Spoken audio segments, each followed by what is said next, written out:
Assalamualaikum warahmatullahi wabarakatuh. Baiklah, bertemu lagi dengan saya Nur Asia Hasibuan.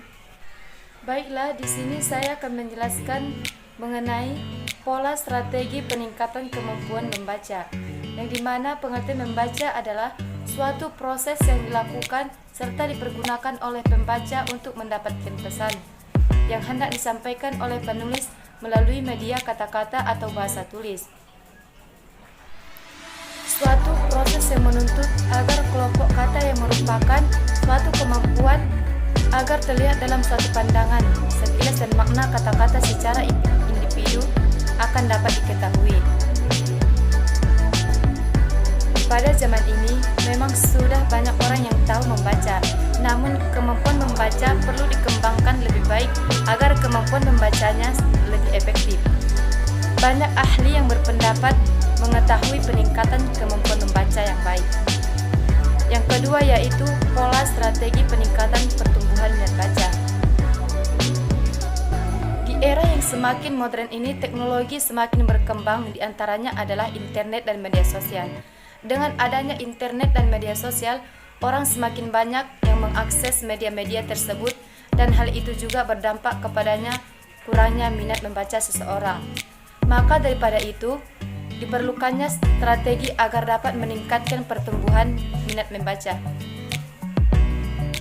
Adapun hal-hal yang perlu diperhatikan dalam membaca yaitu pastikan Anda harus tahu jenis teks yang dipahami. Tanyakan pada diri sendiri teks apa yang hendak Anda baca saat ini. Apakah teks tersebut bersifat informasi seperti surat kabar, buku teks, atau buku manual? Atau teks ini sifatnya lebih kreatif atau artistik seperti novel atau cerita pendek. Misalnya, jika Anda membaca untuk mengikuti instruksi atau seperti resep paduan praktikan, Anda harus paham betul setiap langkah. Dan jika Anda membaca teks yang berisi banyak informasi seperti buku teks, berarti Anda membaca untuk mendapatkan informasi baru mengenai hal-hal yang belum Anda ketahui atau pahami. Yang kedua yaitu tentukan tujuan Anda membaca. Alasan Anda membaca akan memengaruhi cara Anda membaca.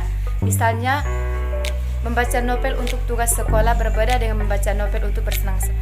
Karena Anda mesti paham dan ingat teks tersebut, bukannya sekadar menikmati membaca. Tanyakan pada diri sendiri bahwa saya membaca itu untuk apa.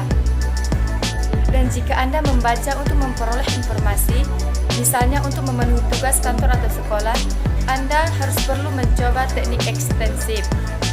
Jika Anda membaca untuk latihan pengucapan, belajar kosakata, atau belajar tata bahasa, Anda mungkin perlu mencoba teknik intensif.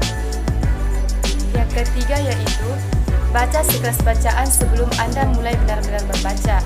Apapun tujuan Anda membaca, Anda harus meluangkan waktu beberapa menit untuk melihat sekilas bacaan tersebut agar Anda sangat membantu. Dan Anda harus memperhatikan dan lihat bagaimana karya tersebut disusun dan disajikan. Hal itu adalah cara mudah untuk meningkatkan pemahaman Anda. Apakah teks tersebut memiliki judul? Apakah ada daftar isi yang bisa dibaca sekilas? Dan apakah tulisan tersebut terbagi atas beberapa bagian terpisah? Oke, cukup sekian video saya kali ini. Assalamualaikum warahmatullahi wabarakatuh.